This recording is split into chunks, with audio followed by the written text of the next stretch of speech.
સુરતના કામરેજમાં કોંગ્રેસમાં બળકો જોવા મળ્યો છે। કામરેજમાં કોંગ્રેસના 24 ઉમેદવારોને મેન્ડેટ ન મળ્યા। મેન્ડેટ ન મળતા ઉમેદવારોમાં રોષ જોવા મળ્યો હતો। કામરેજ તાલુકા સંગઠનના પ્રમુખે ગંભીર આરોપ લગાવ્યા છે। 15 તારીખે નિકાલ ન થાય તો તમામ 24 ઉમેદવારો ફોર્મ પરત ખેંચશે। આજ રોજ ફોર્મ ભરવાનો છેલ્લો દિવસ હતો। આજ રોજ પાર્ટી તરફથી જે મેન્ડેટ આપવામાં આવે, સંગઠનના પ્રમુખે અમારા વિપુલભાઈ પટેલે જિલ્લા પ્રમુખને 20 તાલુકા પંચાયત 4 જિલ્લા પંચાયતના સભ્યોના દરખાસ્ત મોકલેલી હતી।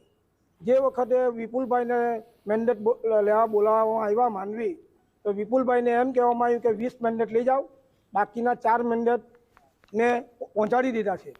તો જિલ્લા પ્રમુખની એ પ્રમાણે તાલુકાના મેન્ડેટ તાલુકા પ્રમુખને જ આપી શકાય।